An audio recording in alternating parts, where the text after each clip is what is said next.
Are you looking for a way to help your brick-and-mortar business drive more traffic and increase your sales?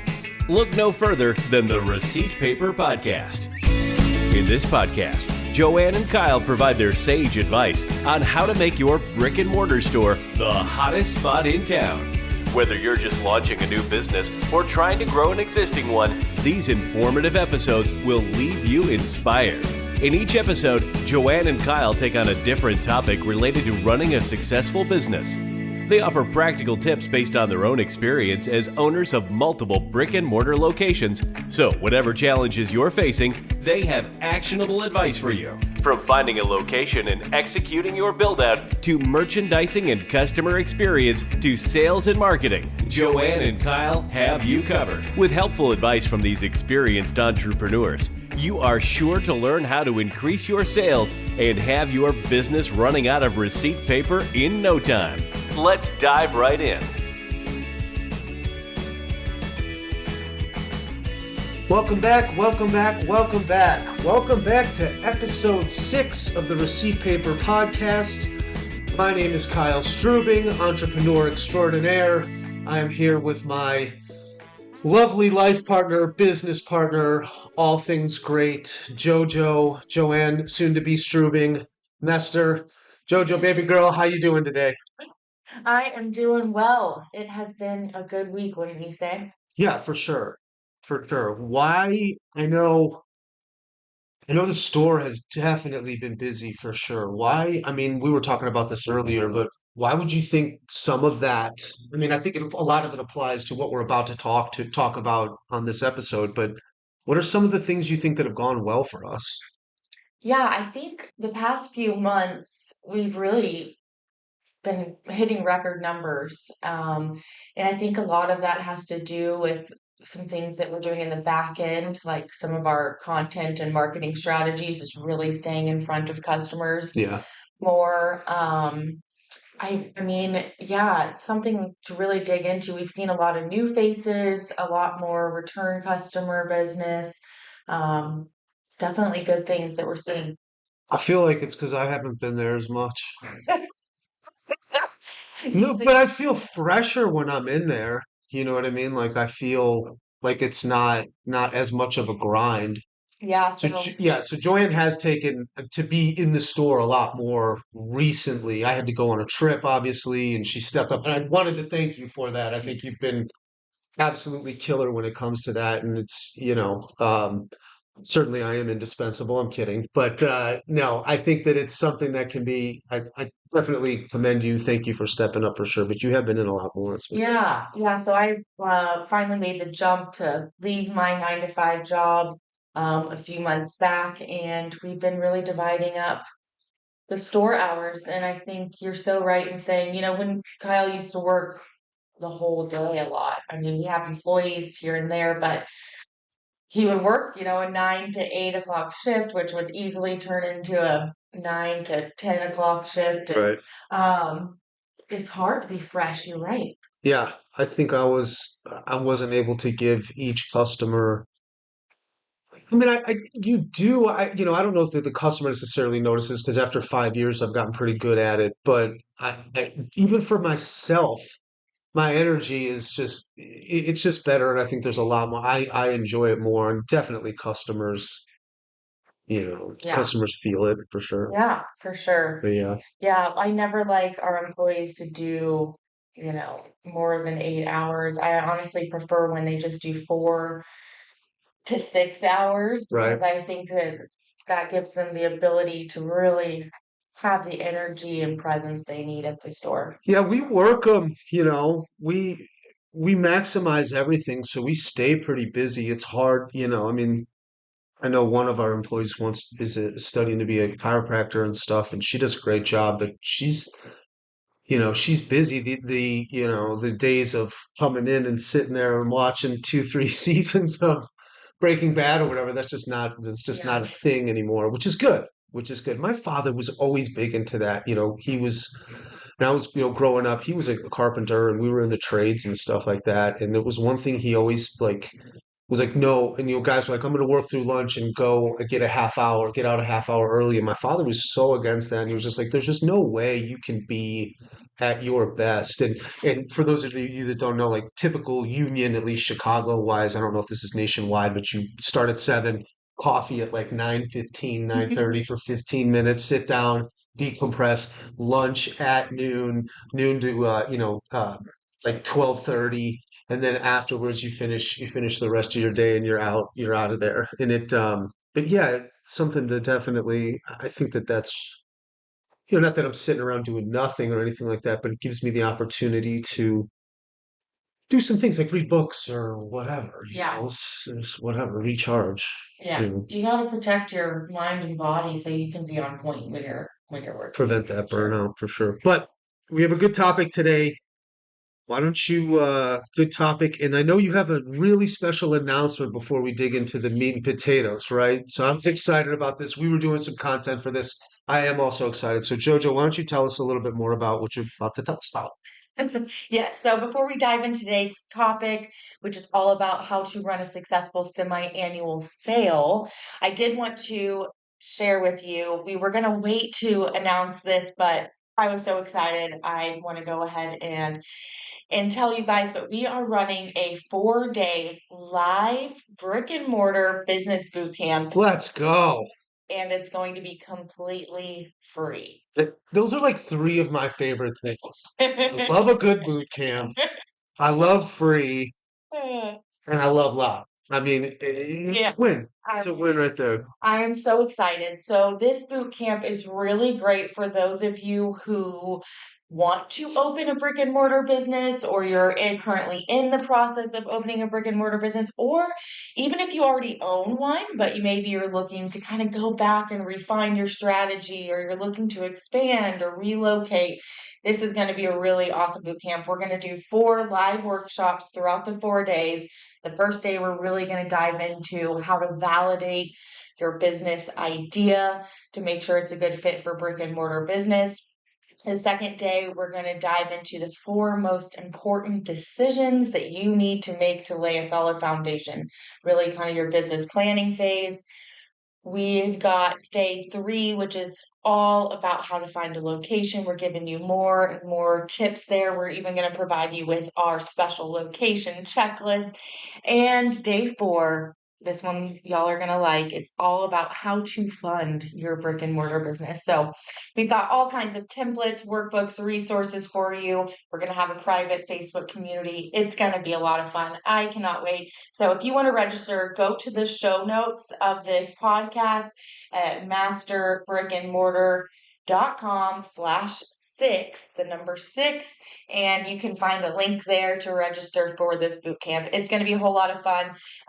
Register, dive in there. If you know anybody else that's looking to open a business, this is the perfect thing for them to dive into. So Sounds awesome. When is that again? the brick and mortar business boot camp will kick off on June 6th. So we got a month to plan. But go ahead and register so you can start getting all the information. Perfect. That's brick and mortar, masterbrickandmortar.com. Yep. /6. /6. Good deal. All right, babe, you want to get into the topic of the day? Yes. So this is really exciting because we are actually in the process. We are running our semi-annual sale right now. Right. And so we thought this would be a great topic to talk about. This is great for those of you who are already open and are looking for a new strategy to really get a boost in revenue, but also for those of you who aren't open yet, this is something great to really think about implementing your first year. So we're going to dive into the semi-annual sales strategy. Typically, we obviously run twice a year, hence semi-annual. Ding, ding, ding. Right. Yeah. A lot of larger companies do this, but it really can work for small businesses too, and we are definitely proof of that. We have done this with both product and services, and it's worked well for both. Right. Um, It crushes it with the services. I will say. does. Not Yeah. to downplay the product, but it crushes it with services. Yeah, definitely. I definitely can be successful with both. Right.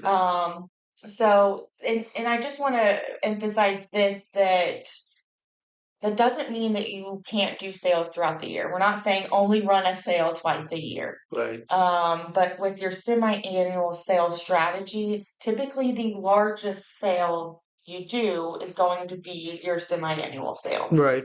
Um, so think of the businesses like Bath and Body Works, Victoria's Secret. I know I used to go crazy for the Bath and Body Works candle sale, that they still do semi-annually. It's super big discounts. I can't even remember, but like, $5 this, and it's packed and crazy, and people look forward to it every year. I know I just saw an ad for On It was doing their semi-annual sale. It popped up. I think it looked like they were actually advertising up to 60% off. So a lot of their products were actually just 10, 20, 30% off. But then they had a bunch of clearance items, things that they're just trying to probably get rid of, that they have overstock, things that are probably about to expire. Returns, backstop. Yeah, there's a Yeah. lot of different things that they have. I partake in that one for Yeah. sure. But you see semi-annual sale all the time. And it really is a great strategy to implement as a small business. So we are currently running our semi-annual sale for services. And we are doing a buy two, get two on our top service, which is sensory deprivation flow therapy. Right. And it's been great. So we're gonna walk you today through our strategy, what we do pre-sale, what we do during the sale, and I'm going to share a little bit of an advanced strategy with you for post-sale, because I know some of you out there are pretty advanced and can totally handle this. So, but before we dive into that, Kyle, why don't you kind of talk to us about, what are some of the benefits of running a semi-annual sale? What can people expect to gain from doing this? Yeah, it's a great question, right? Definitely what we see is first and foremost a boost in the revenue, right? It's a great way to get cash flow. Typically, and we can look at this, and I don't know if this is kind of in the curriculum of what we're looking to cover at today, but like it's nice for us because typically this time of year can be one of our slower seasons too. Being down in Texas, it starts to get hot. People are busy, yada yada yada. This is a nice way to kind of help push through for sure. So that's one thing. Is as far as cash flow, timing, revenue, stuff like that is fantastic. The ability to get rid of overstock or products that we're either getting rid of or are fixing to expire, that expiration date is kind of beaten down the door. And because I mean, we could debate if they're good or not, but like you can't sell that. You got to get it moving. It's also another great time to kind of get people to buy new products. You can introduce a new product if you wanted during that, or kind of lump it into the sale as well. And then also the great thing about it is it gets people back in the door that haven't been in there in a while. Yeah. Um, Good, better, and different. I know people wait for this. They do. They wait for it, and they're able to stock up. The beauty of what we have, with the services is we make them there's an expiration date on the on the services. So like, yes, we will allow them to gift them per se, but we will definitely have an expiration date on those credits. And conveniently, it's 6 months for when the next, Yeah. for when the next one is. But that's great, and that just increases your average customer value too. It's like each customer that comes in. How much are you making per? That's a huge thing because you've already marketed to them. They're already fans of your brand. It's like free money, basically, is how I see it.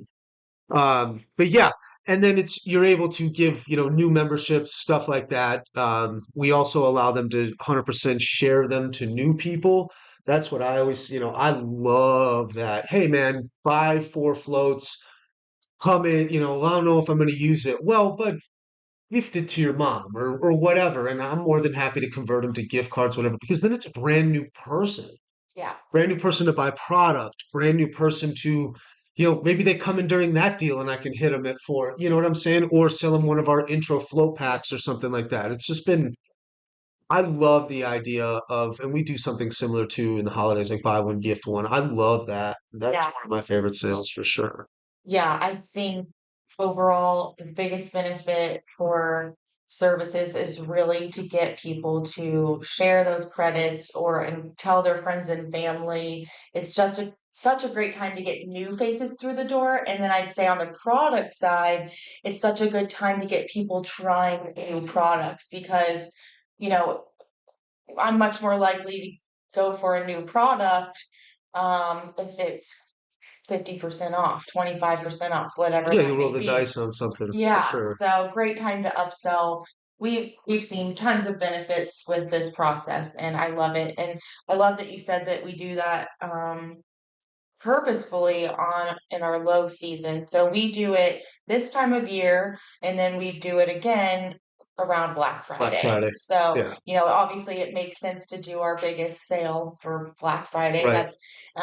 But yeah, it works out perfectly that this is our slower part. But I would look at your business and, maybe your business isn't a Black Friday kind of business. So you wouldn't have to do that. Or maybe, you have a slow season around December, maybe you position it that way, but I would Yeah, look or you're in at, a college town or whatever. I mean, it just there's any number of things. yeah. Yeah, so take a look at, your calendar year, when your busy season is, and if you're new, test it out. We tested out different months for a while before you realize this time of year works really well. Well, first of all, we had a method of tracking it too, right? And this kind of goes back to last week, right? We're able to track it and see what worked well or what didn't. You want to always be testing and tracking, even if it might not fail. The only failure is not learning. I mean, that's kind of the mentality that you have to have with that. For sure. And really the last bullet point on it that I have for for the benefits is that your current customers, they feel appreciated. They see those big numbers, like 50 or 60, buy two, get two. Like they really feel appreciated and they feel valued that, you're doing an effort to bring them back. You're giving them an opportunity to, really buy back in. Yeah. Yeah, I mean, when people do a sale like that, you're like, wow, they did that for, look what they're almost giving you something, Right. right? So yeah, our customers love it and they And the existing customers, it's nice then too for us because we don't, and I know this might be a little bit inside baseball, but like we do for new customers, and they can still purchase the deal, but like we have to do so much more education for new customers, and I think that's probably towards any industry, whatever. But like it's nice because yes, we're giving it at a discounted rate, but I do half as much work with that specific customer. So to me, I don't know. I don't feel like it's lost any value or anything like that. Yeah, absolutely. All right, so let's dive into the actual strategy. And I'll be honest here, I do a lot of the background marketing, the more tactical stuff. And so I might be talking a little more about the tactical side, but Kyle's going to be adding in, really that customer experience part of the sale. So there's three parts to this actual strategy. We've got the pre-sale, what you want to be doing leading up to your actual sale, what you want to do during your sale, and I've got a little bonus post-sale strategy for you as well. So a lot of this has to do with your marketing strategy. So let's start with your pre-sale strategy. So typically you don't want to run any sales at least 30 days before. If you run a sale, you run the chance of, people getting 15% off and then not wanting to come back in. They already bought their product. And you also run the risk of them, if it's too close saying, hey, I just bought this at 15% off, but now I want the 30, right? Yeah. So, and then the most important thing to do, and I call this kind of your pre-launch runway here, is you want to stay in front of your customers with as much value-packed content as possible. So what do I mean by value content? You want to provide value before you sell. So things like tips and tricks about your product or services, sharing with them knowledge on the product or services, maybe some demonstrations, some how-to guides, just general lifestyle tips that resonates with your audience. Provide that value leading up to your sale so that people are like, wow, they have provided me so much value. Now I absolutely want to go buy their product or service. So, like we do, obviously, we are in the wellness industry, so we will do things like meditation tips, or we'll share some of our favorite podcast episodes that have to do with our services. We will provide them with I don't know, what are some other things we do? Some like nutrition tips, float therapy best practices, what you should do before you come in for a service, or how to cook using some of our products. Lots of information like that. Just something, yeah, something kind of that runs, kind of alongside of it that's interesting, that's different. You're the expert. You want to be able to create that content and show them for sure. Yeah, value. Just remember, provide as much value as possible before you sell them. You don't want to be trying to sell them all day, every day. That's one of the biggest things that I've learned is prove your value and, your knowledge and how you can help them and how this is going to be beneficial for them before you try to sell them. So you want to do that for 30 days before. 14 days before the sale starts, I want you to start marketing the sale, telling them, whether it's via email, text, a sign in the store that sits on your counter. Maybe you put it on flyers that you put in customers' bags, or you take those flyers to other local businesses. But 14 days before the sale starts, start building that word of mouth. Start telling people, hey, this is coming. We're about to start our buy two, get two.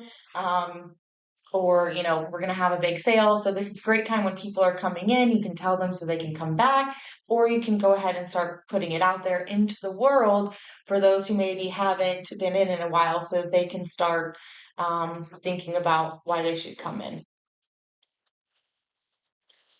All right, so for your actual semi-annual sale, this is recommended that you run the sale for 7 to 10 days.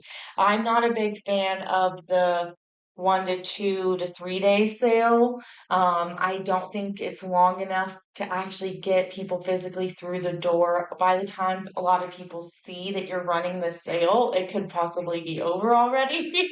I think that 7 to 10 days for a large sale is really a good range to give them enough time to get your email, see your text, see you on social media, whatever advertising you're doing, and then in return come into the store. Are you big proponent of like a hard stop on that 7th or 10th day? Absolutely. Right. Yes. You got to stay true to your word. You can't say, if customers see that you're running a 7 day sale, they come in 10 days later. I mean, you can, if they come into the store, you can honor it, but I wouldn't turn around and advertise it and say, hey, we're still doing the semi-annual sale. Right. But if they're going to walk into your business, they mention a sale, it's just a day late. Okay. Yeah, we'll still honor this, but definitely never go back on your word when it comes to advertising and say like, oh, we're extending this sale. Like, then you just lost all trust. And in the future, anytime you say you're having a sale, there will be no sense of There'll be urgency. no urgency. That Yeah. that's what I'm getting at. It's the urgency is the key there. You definitely want to, people kind of will wait as long as they can, and then finally make a move. You want to get them to create that sense of urgency. I mean, you're manufacturing a sense of urgency, really you are, and that's key to sales. It's one of the biggest keys. Yeah. All right, so that was leading up to the sale, your actual sale. I highly encourage you to go live on Facebook, Instagram, or wherever you utilize social media, whether that's TikTok, Pinterest, YouTube. Go live in the stories daily. Jump on live, and talk about the sale. I'm telling you, sometimes you feel like you're bombarding customers, or like, I don't know, it's hard to get over that initial mindset in the beginning of going live a bunch because you feel like maybe you're annoying people, but I'm telling you, the likelihood of them even seeing it is so low that you have to be on there consistently, daily during these sales to stay in front of them. And remember that customers want to know about your sale. Right. People love sales and they love discounts and they don't want to miss it. So don't feel like you're annoying anyone. You're helping them. And to talk about those specific lives that you do, you're not saying the same message over and over either, are you? I noticed that you share a lot of different things. Not everything is something crazy like that, right? I mean, Yeah, I mean, you could talk about you're not like popping fireworks off and, big top sale. I notice a lot of stuff is, some of your day-to-day life or whatever, and then it is mentioned and it's brought up, right? I mean, yeah, like during the sale you can talk about various products and then mention the sale at the end. Like, by the way, we're doing our semi-annual sale. It's 30% off of this product. that way it doesn't feel like a commercial every day darn Yeah, time. yeah, that's a good point. Love it. Another thing that we do as far as social media is we jump into Facebook groups, like local Facebook groups. We have like Moms of Flower Mound, Moms of Grapevine. Those are just different cities near us, and I'll share the sale. Sometimes these groups have restrictions on what days you can share, so make sure you check that. But these are great groups to jump in and share your sale wherever your audience is. Maybe it's a recovery or workout group, or maybe it's just your local neighborhood group, or whatever groups are out there. Great place to share. We've even utilized Nextdoor to share our sale a Right. couple times. Yeah, that's a great. Any groups, anywhere, go look for them. Share your sale. Also, if you do have flyers, I think flyers work great. Take them to those compatible businesses, even during the sale. Great time to get in front of people. As some other things that work really well during the sale is yard signs. Love putting out yard signs advertising. You can even just say semi-annual sale and that can drive traffic. Or if you are doing a high percentage, 50% off, that's definitely going to grab people's attention. Buy one, get one. Buy one, get one 50. Yeah. Yeah. That Yeah, people just enjoy that. people love these big numbers, and when you're running these big sales, they definitely can grab people's attention. Put it on, if you can't do yard signs, a sidewalk sign, for any walk by traffic, or also banners. We use banners a lot, either putting it just above the storefront sign or below, sorry, or even like on stakes over by the street so people can see them better. Yeah, a lot of that has it right. I mean, I notice, I don't want to say it's redundant, but if you've listened to these episodes, like you'll see that there's a pattern to kind of what we do here. And this is just simply a killer eye grabbing message that you're able to, then drive that traffic. It's all in the messaging and how you put it out. And then when you're in the store, how you execute. This isn't like, like I said, like I don't want to downplay it, but it's there's a lot of simplistic, there's a lot of simplicity to it to where you're just driving. And this is a killer message to drive traffic. It's not something over the top. Yeah. Yep. Absolutely. All right. So, if you haven't been taking notes, now would be the time. So, the next two strategies are probably the most important key strategies to what drives traffic during our semi-annual sale. And they are our text and email strategy. So, you know how we've been preaching, get those phone numbers, get those emails, collect that customer data. Well, here is exactly why, because during these sales, Right. times like this is when you're going to be reaching out and utilizing all those numbers. And I can tell you there's a huge difference between when you have 500 contacts and you have 5,000 contacts on how well these strategies work, right? Right. Who do we use for the text messaging, the text strategy and stuff, our rewards? To collect our customer data and reach back out through text. You'll never guess we use Tap Mango. Tap Mango, that's right. Tap Mango is the Receipt Paper Podcast's preferred rewards program and text messaging platform. And you can go check them out at masterbrickandmortar.com/tapmango. That's masterbrickandmortar brick-and-mortar.com/tapmango, where you can check. I mean, you can literally use the product that we use. Yeah. Like I called it before, our number one ROI. Here it is Yeah. once again. Definitely check out Tap Mango. As you can see, we mention it all the time. We truly believe in it. I would not BS you with this. We've tried other ones. This one is it's the best. Yeah, if you don't think a rewards loyalty program in general, You're leaving money on the table. and it's the best way to collect customer information and then retarget them. Right. So on that note, here I'm going to lay out our exact text strategy and our exact email strategy. So our exact text strategy, and I know it's going to sound like we're texting them a lot, but it works, and we live by this. So day one of your sale, you send a text out announcing your sale, and you put the date of the sale. So make sure you tell them when it's going to end so that they know. And then obviously tell them whatever the sale is. You're going to send another text mid-sale. So let's say you're doing a 10-day sale around day 5 or 6. Send them another text reminding them that the sale is still going on. Hey, we're still doing buy two, get two. Don't forget to stock up on your services. Just remind them. I'm telling you, people forget things. You have to stay in front of them. And then the third text that you're going to send is on the last day. So last day to stock up on your products or services, remind them yet again. And I will be honest with you, we typically see the best results on the last day of the sale. 100%. When people have that last minute deadline and you've already gotten in front of them 2 times, talk raving about this sale, they are like, wow, this is a big sale. And then they're like, oh crap, I got 5 hours left, let's go. Right. Right? Yeah. Yeah. And if people opt out, they opt out. Who cares? Yeah. I mean, it is what it is. Well, if they opt out, the honest truth is they probably weren't a good viable customer for you. If they aren't interested Well, it doesn't in mean your that they're biggest not sales a a year. customer, but it doesn't mean that they're not a customer either. It just means that they're not, they just don't like to be whatever. Or then when they come into the store, then they'll hear about it from me. I mean, it's Yeah. Most people that are opting out aren't interested in your product anyways, though.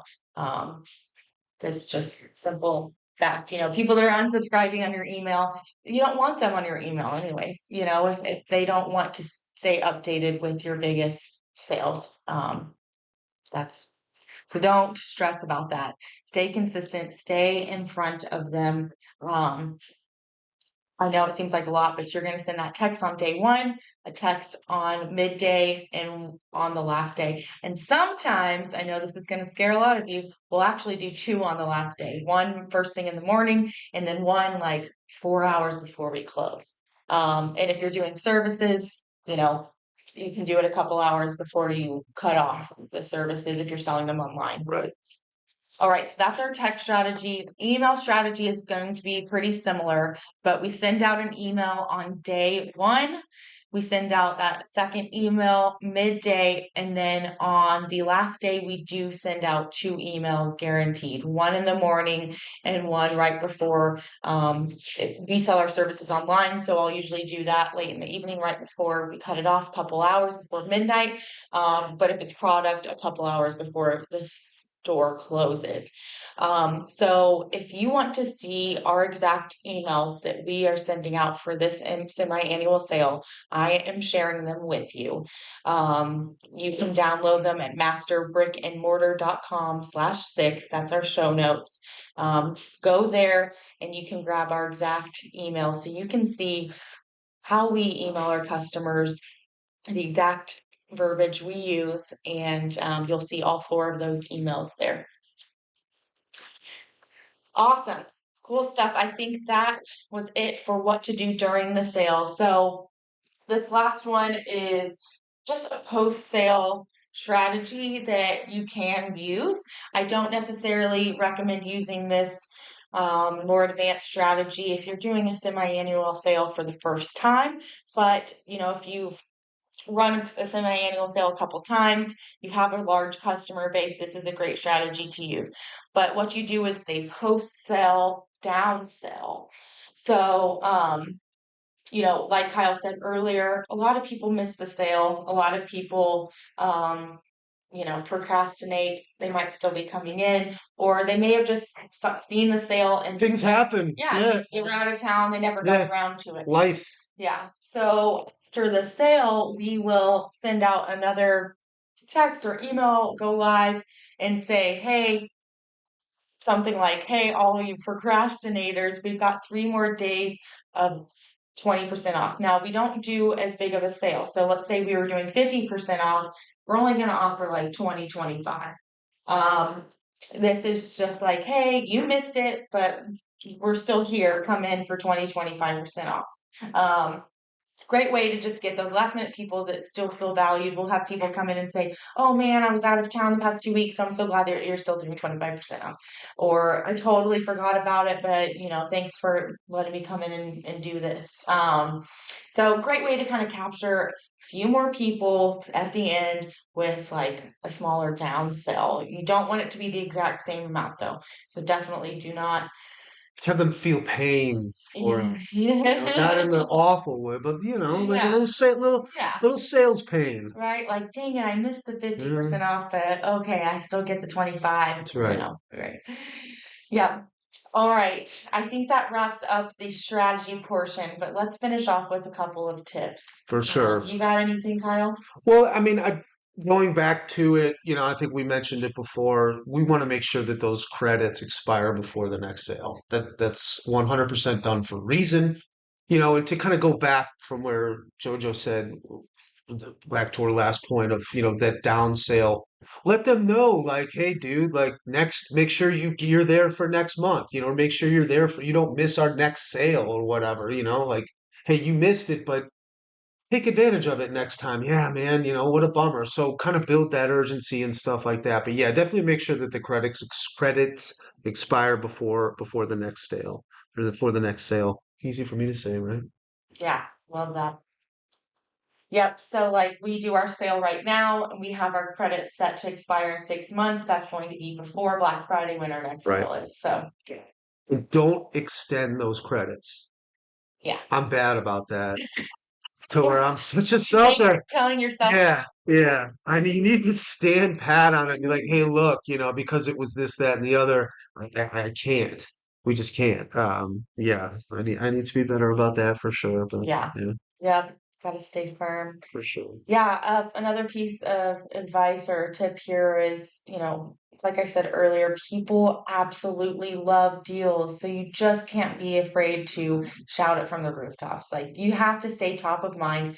Like I said, people are so forgetful, or they'll have it in the back of their mind if they want to stop by. You got to stay in front of them with that multi text messaging strategy or multi email strategy. The more you can jump in front of them, I promise you, when you say, hey, last chance, they're getting their butt over to your store. Yeah, and like if they trip or have an issue or whatever, it's like, oh my gosh, I'm so sorry. I was giving you such an opportunity to save money. Yeah. Like, oh my gosh, how dare I, bug you for you to get a smoking deal? Like, come on, y'all. It's like, oh my gosh, you texted me 3 times. I go, and then what?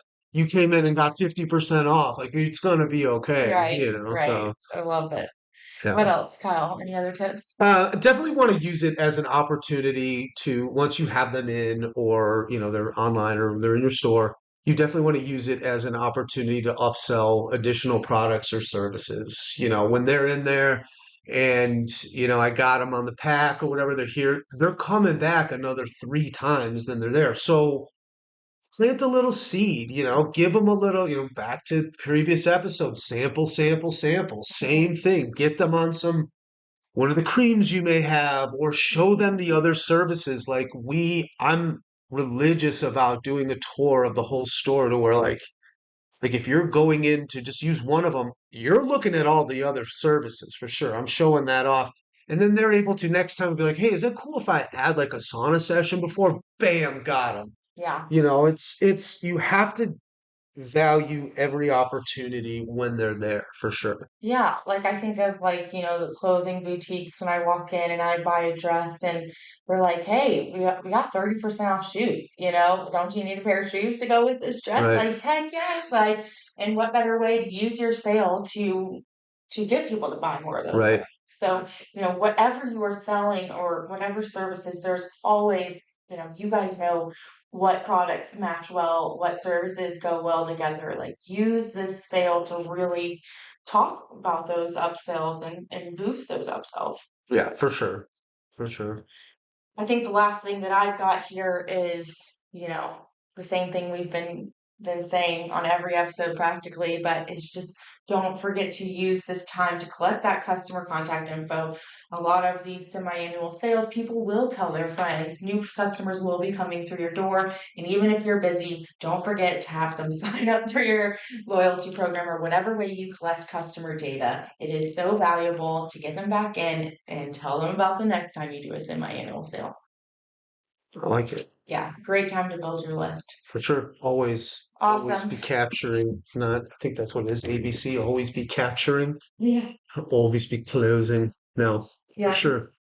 Well, I can't wait to hear about how you run your next semi-annual sale. Don't forget to grab those email examples that I've provided you in the show notes. That's masterbrickandmortar.com/3. You can get our exact email templates that we used for this sale. Don't forget to check out Tap Mango as well. For sure. That's also there at Yeah. masterbrickandmortar.com website for sure. But last before least, I think we got the question this week, huh? Yeah, what's the question? Should we do a question? This week's question comes from John, and John wants to know what books we're reading right now. So, Jojo, I've seen you around with your nose in a book. What you got? What you got cooking now? Yeah, I've actually been listening to this one on Audible, Okay, but and reading a book at the same time. no, Oh my gosh, you're a uh, genius. but this has been a great one. I've been kind of diving into more of the retail side of things, and this one is really great. Highly recommend it for anybody that owns a brick and mortar store, but it is called Re-Engineering Retail. It's so good. It talks about kind of how brick and mortar business is not dead. It's just going to be evolving and how it's moving towards, this very experiential retail, how you really have to offer that in-store experience, entertain and delight people that come in your store.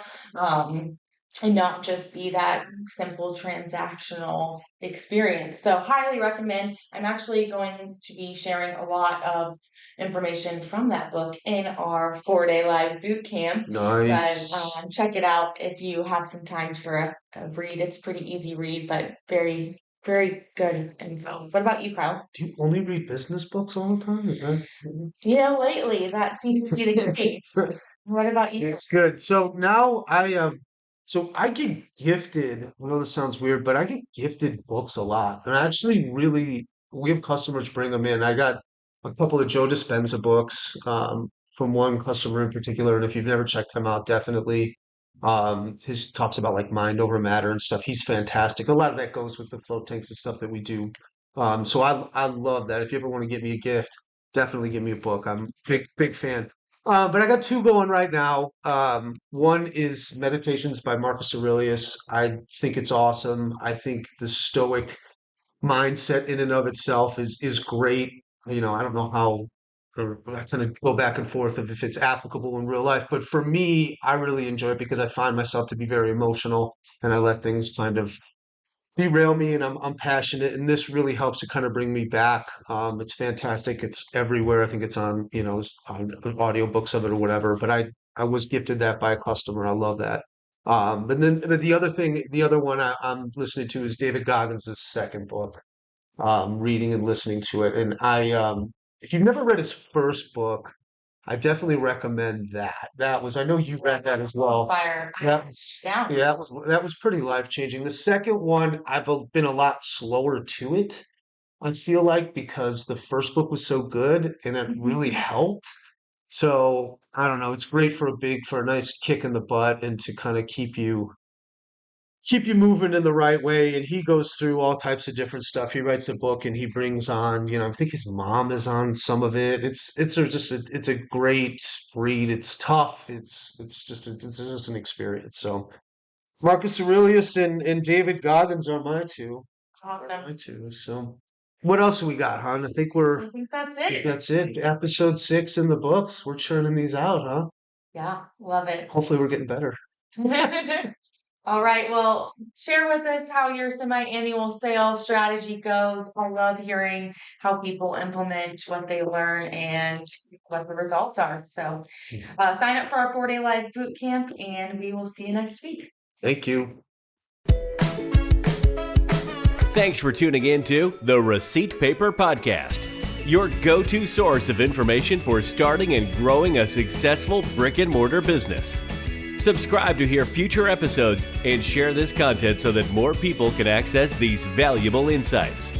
If you're looking for more resources to help you with your brick-and-mortar business, visit masterbrickandmortar.com or follow us on Instagram at masterbrickandmortar. Thanks again for listening to the Receipt Paper Podcast. We'll see you in the next episode.